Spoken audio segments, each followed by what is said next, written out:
The movie geeks are honored tonight to welcome one of our favorite actors to the program.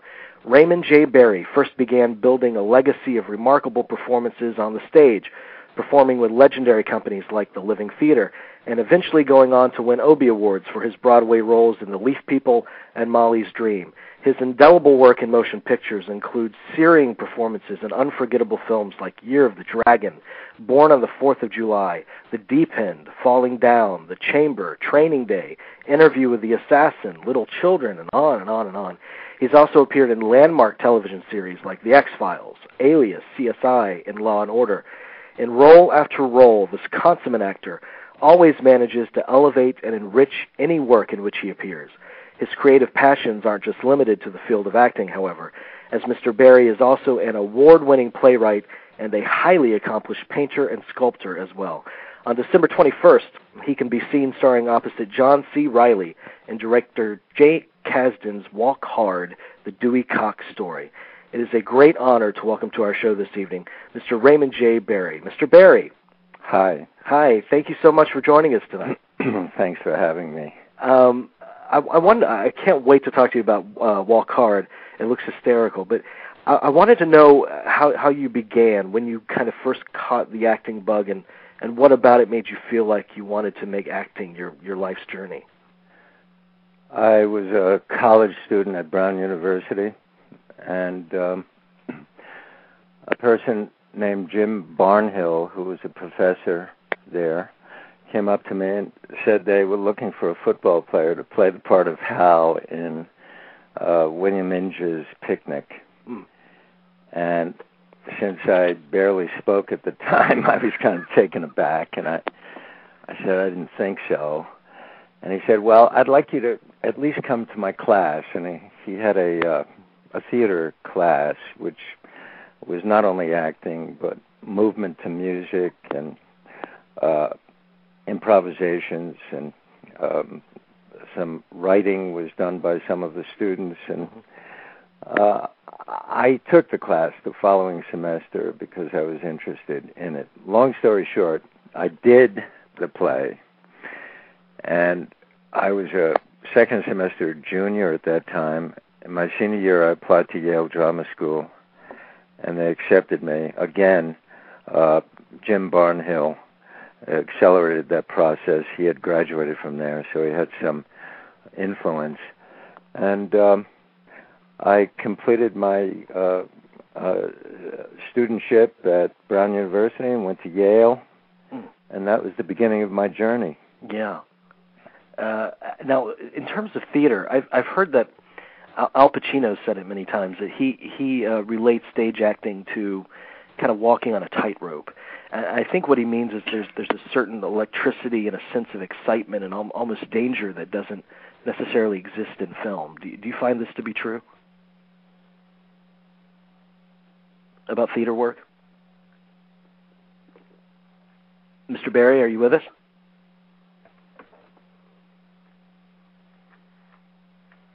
I think he disappeared. Are my co-hosts on the line? Yeah, I'm here. Still here. Sounds like he fell off that tightrope, perhaps. His phone call disappeared. Maybe we have a bad connection. I'm sure he'll call back. I'm sure he'll call back. Man, that was a great question. That was an awesome question. It really was. I thought he was thinking about it. I was like, yeah, I know. Yeah, me too. His number's not here. Unfortunately, we have no way of calling out. So hopefully he'll call us back. Do you want to pretend like you're Mr. Barry and answer my question? No, but do you want to talk about some of the roles that we like them in, or?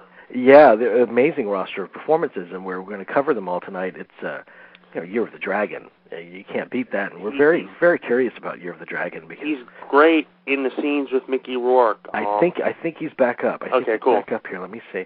Oh, Mr. Barry? Yes. Somehow the phone got disconnected there. Yeah, I'm not sure what happened. I'm sorry. That's okay. I don't know if you heard that last question. I did hear the question, and it's kind of an interesting question. The issue of danger with regard to acting, I think combined with that is the fear of the danger. The acting has been a constant tightrope walk for me because I've been afraid of it my entire life. Yeah. And I don't think it was a natural fit for me. I think probably I was better suited to be an English teacher and a football coach or something of that nature. But I'm glad I became an actor because it pushed the envelope. It changed me. Yeah. It made me grow. And I think the area where I grew had a great deal to do with the fear involved of going up in front of audiences. And when I first started doing films, I was very nervous about the whole thing and didn't quite know how to deal with the animal. I guess my first large part I did when I was 44 years old, which was Year of the Dragon. Yeah. Previous to that, I had done small parts in films, Between the Lines and Unmarried Woman. One other film I can't remember the title of. But the technique that one learns is geared to getting your mind off yourself and focusing on things that have to do with the character and the play or the film, what you want, your intention, etc. You learn how to function when you're uptight. And I think it's been a great lesson over the years. I've been doing it for 47 years now, and no matter what was going on, I was bound and determined to see it through. It's been very gratifying, and compared to where I was when I began, I think it's given me a certain degree of self-pride about beginning something that was very, very difficult for me personally because I was rather shy, and something in me wanted to do it, and I just didn't want to give up on it. And after a while, things began to roll, and I began to work pretty readily, and I'm still working, which is kind of a miracle. Well, you're doing fantastic work. And that's interesting that you say that because it is a common theme among actors. I think that the misconception is that they're all very outgoing and showy, but actors for the most part are very shy. And yes. It really is about facing your fear and overcoming it. I think it's 90% that. It's funny because nowadays when I do a film, very often I have a good time. I don't go to the films to see the result unless I'm pressed to do it. Like with Walk Hard, I'm going to go to the premiere because I have to. Very often I don't see the finished product. But the fact is, when I work, I enjoy the people. I enjoy the process of it. Yeah. Much more than the finished result. Although, I can't complain about the finished result either. It's nice not to have to explain oneself. If you're an actor, when I began to get a little bit older and my hair began to get gray, I had people occasionally say, "Man, I haven't seen you in a film. You've been doing this for 20 years. And what's the matter, man? How come I never see you in any film?" And now I don't have to explain myself. Right. If I were a surgeon, they wouldn't ask me what kind of operations I was doing, but acting is different. You have to kind of prove who you are. Yeah. Well, if you'll permit me, you've appeared in some of my favorite movies, and I just, if you can indulge me, I have a couple of questions about some of these remarkable films you've done. You mentioned Year of the Dragon, and Michael Cimino's made some extraordinary films, but I think he's a little bit of a mysterious figure for a lot of movie fans. What was that Cimino experience like for you? Well, it was a very macho environment. Yeah.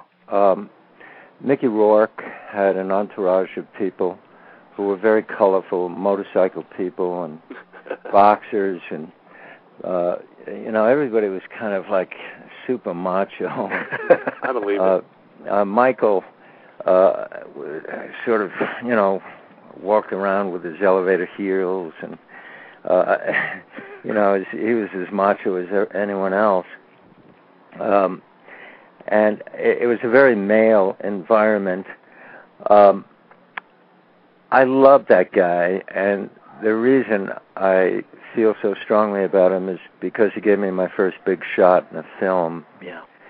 And I worked my butt off. I came very prepared.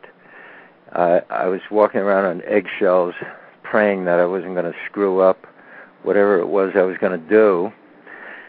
But I had worked so hard, there was no way I could, even though I was deathly afraid of what was going to happen when I showed up on the set.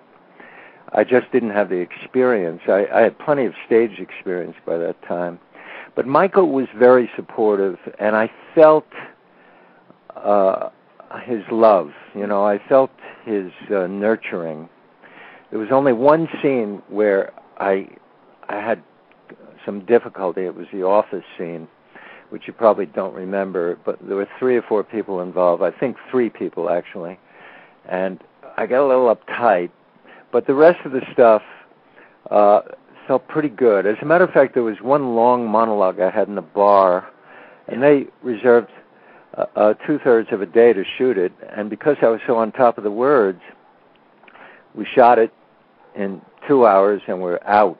And he just, said, "Okay, folks, go home." Well, that's a dream. That's a dream for a director right there. Yeah, I mean, he was happy because I worked so hard on the part. There was no way I was going to waste his time. And as I say, I'm indebted to the man. I can't thank him enough for. Yeah. I know there are a lot of people up for that role, and he was getting pressure because I hadn't done much movie work. He was getting pressure to hire somebody else, the name of whom I won't mention. But he went in my direction, and I'm very grateful. He made a wise choice, if I do say so myself. You talk about it being macho. I mean, we haven't even mentioned that it's an Oliver Stone script. Oh, that's right. Yes, the king of macho, right? Yeah, right. And speaking of Oliver Stone, one of my all-time favorite films, really, it means a lot to me, is Born on the 4th of July. That's a great film. And that's a movie that just bleeds passion. Yes.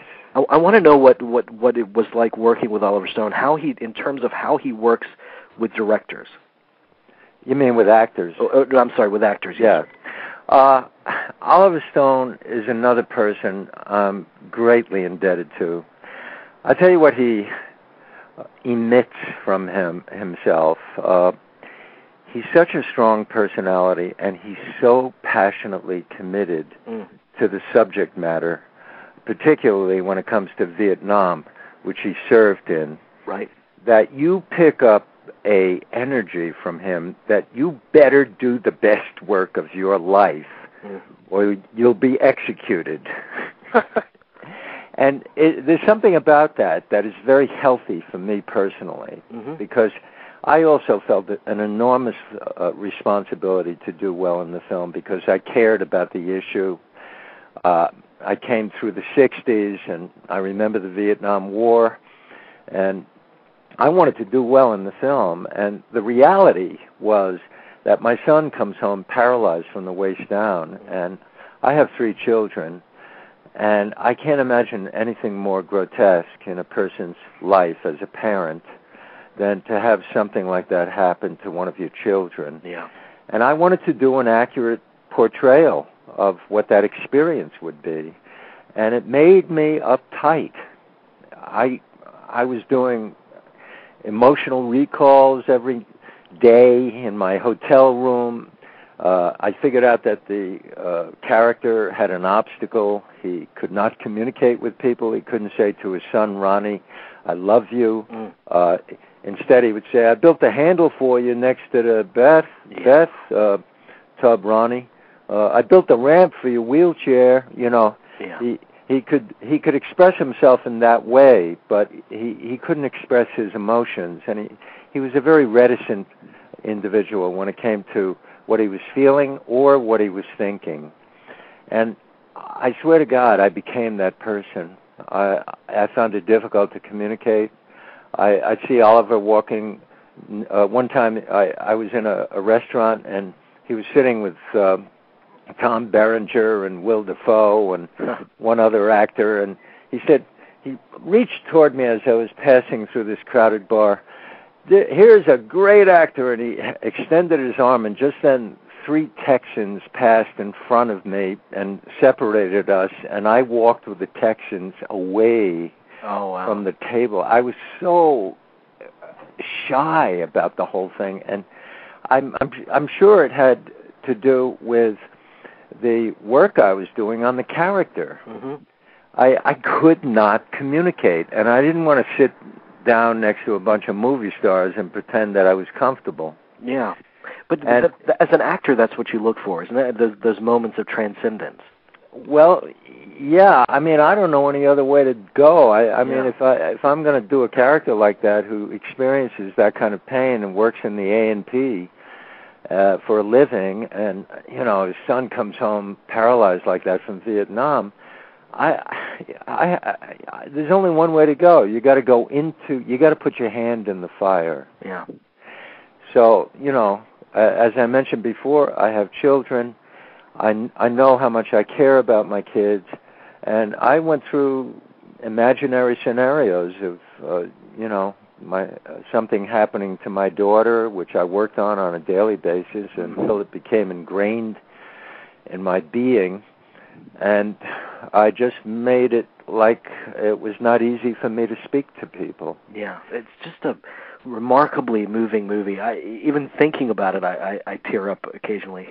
It's just so moving to me. And another film that you did that is equally moving to me is Dead Man Walking. And I think it offered you one of the strongest written characters you've played on film. Yeah. What about that character struck you when you read the script and started to shape it? Well, I burned my tongue on a cup of hot coffee 5 minutes before my audition for Tim Robbins, and I panicked because my tongue hurt so badly that I couldn't talk. It was like I was suddenly in this terrible quandary. I personalized the burn on my tongue. I said to myself, okay, the character's son has been murdered. Yeah. I figured, okay, the burn on my tongue is the pain of the character. I went in. I wanted that part so badly that I mean, the type of scenario that was going on inside of my head was, what do I want as an actor? I mean, this is a great role. Mm-hmm. If I can't get this role, I can't call myself an actor. It was that desperate. Yeah. And, you can't get a part unless you have that kind of life or death thing going for you, unless you're famous. Then you don't have to read. But at that time in my career, people were not giving me roles. Tim Robbins brought me in because he liked what I did in Born on the 4th of July, but he didn't know me from a hole in a wall. Right. And long story short, that kind of need that I had going for me inside, coupled with this personalization which I made having to do with this idiotic situation of burning my tongue on a hot cup of coffee, I went up there and I started reading, and I was involved, and suddenly I just burst into tears. Oh, wow. If you can imagine. And another long story short, he gave me the role right there on the spot. He says, you can play either father, you pick.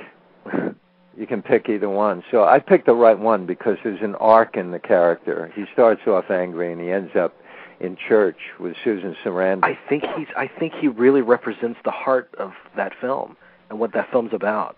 Well, I don't know. I when you work on something, you become that person to such a degree that you lose sight of the whole. Right. But I feel very proud.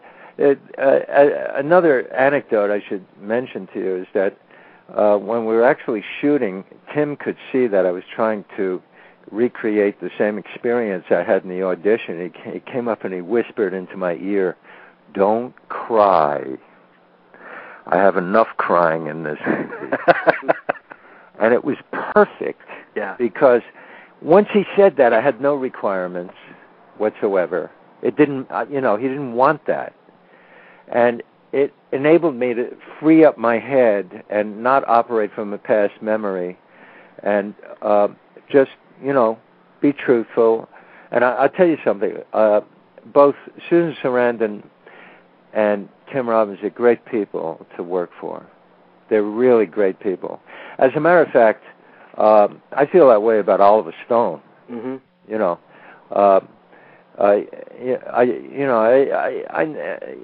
These are very, very unusual people. I've been very fortunate when I think about it. These are the creme de la creme when it comes to. Yeah, and you can tell they're very compassionate people too from the work that they do. They're politically committed. Yeah. And you've worked with fantastic talent, both behind the camera and co-actors as well. And I promise we're going to talk about Walk Hard, but this is the last question I have to ask you about your previous work. You've worked with two, I consider two of the best actors there have ever been, and that's Robert Duvall and Gene Hackman. Oh, yeah, right. You have to give me something about these two, about your experiences with these two. Yeah, okay. Gene Hackman, The Chamber. Yeah. I was playing the head of the KKK, and he was playing a KKK guy who had done a terrible thing. Right. I had a acting coach whose name is Candy Trabucco, and she said one thing to me that kicked off an understanding of the character I was doing, and that was that racists think they're better than other people. Mm. That's a very simple adjustment. It was for me to just take that adjustment. From there on, the scene in the prison, which is my favorite scene of them all. Yes. I just walked in there, and he walked in there. We didn't even talk to each other. And we just shot that scene. I went back, didn't talk to him, sat down, got up, did the scene again, walked back to my chair, sat down. We never talked to each other. Mm. We said hello, Long story short, it was all about work. And after we finished, Jim Foley was very happy with the scene. Yeah. And expressed that. And again, we finished early because there was no messing around. He knew his lines. Sometimes you work with people who, I don't know what the heck they're doing. They're paraphrasing. They're all over the place. You got to be on your toes. Mm-hmm. But with him, he knew his lines. And it was a long scene. It was about 3.5 to 4 pages and long speeches. And we were both on top of it. In addition to which, I worked on a Mississippi accent very diligently, like syllable by syllable by syllable. So I was really up on the accent. I didn't have to think a lot, you see. And everything was so efficient. Then after we finished, we talked. And it was great. Because, we knew we did something good, Yeah.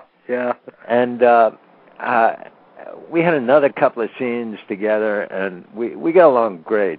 He's from New York, and I'm from New York, and, What an actor. What a talent he is. Yeah, he's again, creme de la creme. He's the best in the business. He's been around the block. He's won Oscars. He's great. That's it, yeah. And Robert Duvall, I'll tell you something. The first scene I had with him, Joel Schumacher, who's another one of my favorite people. Yeah. He wanted me to lift weights. And I said, let me hit a heavy bag in my office. And the reason I did that was because something about lifting weights, I don't know, it didn't appeal to me that much as something about the looseness and the movement of hitting a bag at the top of the scene, the big scene with Robert Duvall. I was doing a play which I wrote in Chicago when I shot that film, and they flew me in from Chicago for one day, and then they'd fly me back to do the play, and then come back into Los Angeles to shoot another scene. It was that type of thing. So my head was in that play because I had written it. It was done at the Remains Theater in Chicago. Mm-hmm. Billy Peterson was part of the cast, who's in CSI now. And my mind was very preoccupied. And I knew I was going to work with Robert Duvall, for whom I had an enormous amount of respect for obvious reasons. So I just made one adjustment. I said, I'm the boss. Don't be intimidated. And I have that one scene where I don't like you because you don't curse. Yeah. Not an F or an S, or I go on and on. And that's definitely an intimidation scene. Right. Where I have to, kind of tell him that he's not really a cop because he's not tough enough, he's not street enough, and so on and so forth. But the adjustment that I made was a very simple one. I just went through with it and believed it that I was the boss, not him. Sure. Even though he's world-renowned and as good as it gets. As I'm talking, I realize I've worked with a lot of really great people. You really have. It's astounding. It really is. I know. I want to get to Walk Hard. We have limited time left, but I definitely want to cover this. Yeah. It looks hysterical. Is this like a parody of the musical biopic? Is that basically what we're talking about with Walk Hard? I don't know of that, but I heard that it was a parody of Johnny Cash film. Yes. I don't know what the name of the movie was. I did at one time. Walk the Line. Yeah, that's it. Have you seen that? Because I never did. Well, your main funny line from the trailer is take it right from from that film. The wrong kid died? Yes. Yep. It's hysterical. Yeah. Well, I haven't seen the trailer. I haven't seen the movie. Yeah. But I figured that would be the line because I say it enough times. But somebody told me it was a parody of that particular movie, Walk the Line. Right. I didn't know that, by the way, when I started working on it. Now, did it read funny to you? Was it obvious that this was going to be a hysterical piece? There was something surrealistic about it, and it was hard to get a handle on exactly what was going on because there are a lot of non sequiturs in the script, and generally I could figure it out. And what I did was they made me audition, and what I did was I strung the scenes together, and I explained to them beforehand that I'd like to just run from one to the other so I could stay in the character. Mm-hmm. And that helped me a great deal because I could go through the emotional life. The nature of the problem with this character is that it is a comedy.